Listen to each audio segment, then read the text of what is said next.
Hello everyone, welcome back. I'm really enjoying doing these videos, so I thought I'd do another bonus one.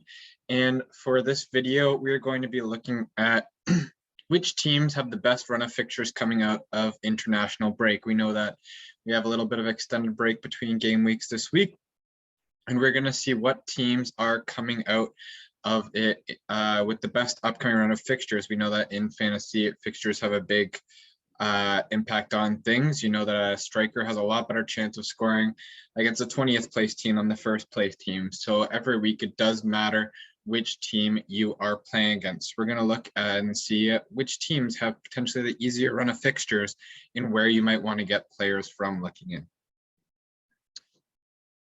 So first, we're going to look at probably the top candidate of players, the team with the top candidate of players to pick coming out of this. I am looking at a couple of these players for sure to bring in, and they have a good run of fixtures for an extended amount of time, meaning that these players you can bring in and hopefully, barring any injuries, can bring in for a decent amount of time and not worry about transferring them out. And so team that we're looking at here is Napoli. We see that they have a relatively good run of fixtures from game weeks 4 to 12. Game week 3 is in there. They have a game against Juventus, who hasn't played very well so far. But ideally, they would normally be a better team, and that might be challenging. But for me, I wouldn't be bringing a player in for the sake of that game week. I'd probably be sitting whoever I brought in that game week. Yeah, they have a good run of fixtures coming out of the international break. After you get past Juventus, you get Udinese, Sampdoria, Cagliari, Fiorentina, Torino, Udinese, and Fiorentina. Udinese has had a good start to the season. Fiorentina is normally a team that may challenge for one of the higher spots in the league, but in the past season, they haven't. Really, the only team in there that seems like they could give Napoli a tough run would be Roma, and depending on if they keep up this run of form or not, Juve as well. But this spans over 10 game weeks, 10 weeks that you do not have to worry about transferring a player out. Looking at the players to consider, I already have Mario Rui, who's been great. He got a 3-point bonus in game week 1 and an assist in game week 2 for 5 million. I think that's awesome. Also, another defender to look at is Di Lorenzo, who is also normally an attacking defender as well. Two players that I definitely have on my radar, which I might be bringing in these two players in the next 2 weeks, to be truly honest, or game weeks, I should say, is midfielder Lorenzo Insigne. Everyone probably knows him. And forward Victor Osimhen. And the reason I have the prices there, it's nice that Osimhen's gone down 9.7. Why? To 9.7, sorry. And why is that? Because he got a red card in the first game, so he's been suspended. So if he is the top striker, the go-to striker for Napoli going into this run of fixtures, I want him on my team. The issue is if I bring him in this week, then he will definitely be suspended. Well, not definitely, because there is an appeal in progress, but as of right now, he'd be suspended against Juve. I probably wouldn't want to play him against Juve anyway. So I'd be bringing in a player to not play this game week. That'd be the second time in a row I'm doing that. But I'd be transferring out Ronaldo to do that. So I'd actually be banking a decent amount of money.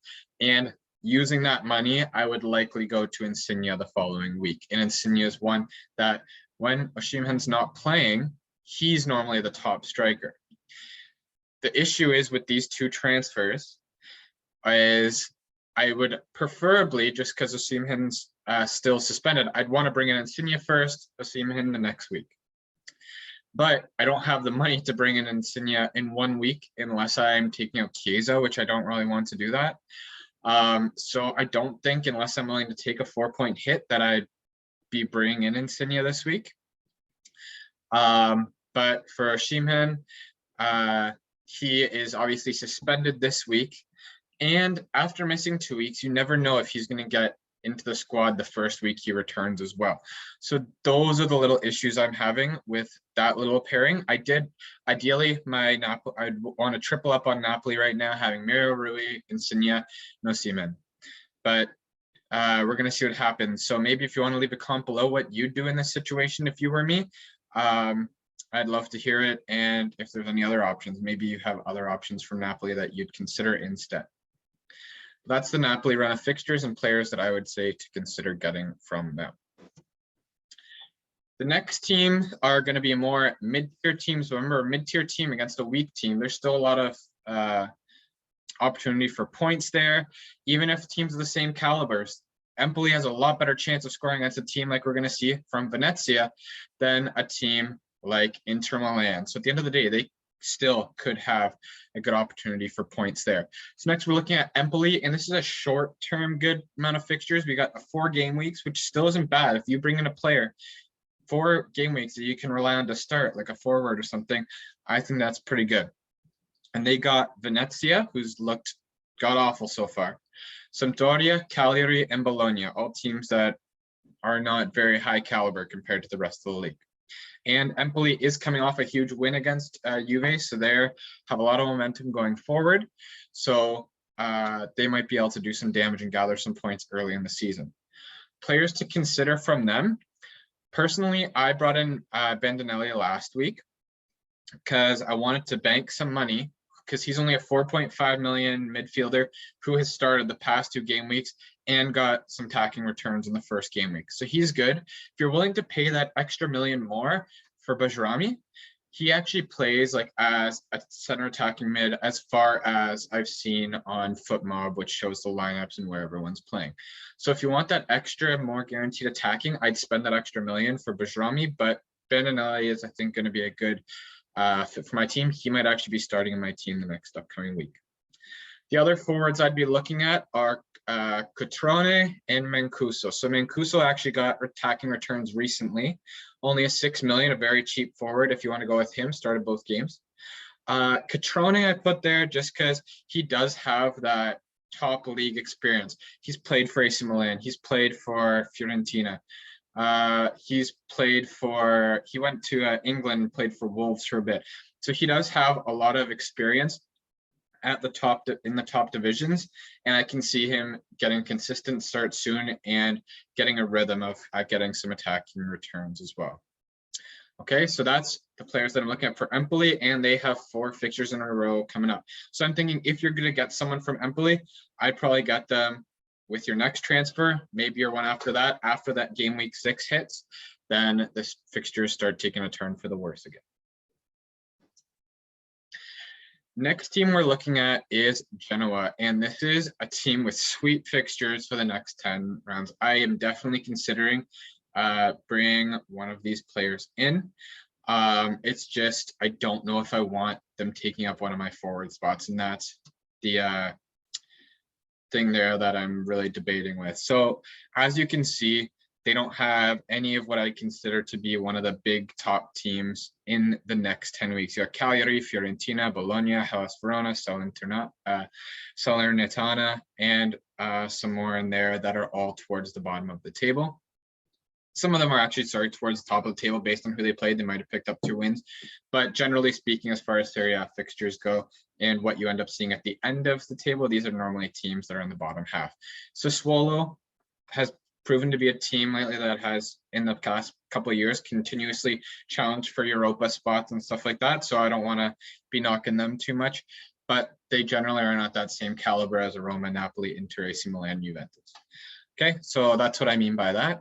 Couple players to consider from them if you're willing. If you're picking one of these forwards, you are making yourself a ton of money to spend towards your midfield and your other strikers, maybe even some premium defenders as well. And that's Pandev and Ekuban. Ekuban started both games so far. I don't think he's got any attacking returns yet, but if he is a consistent striker on that team, he may be someone to look at.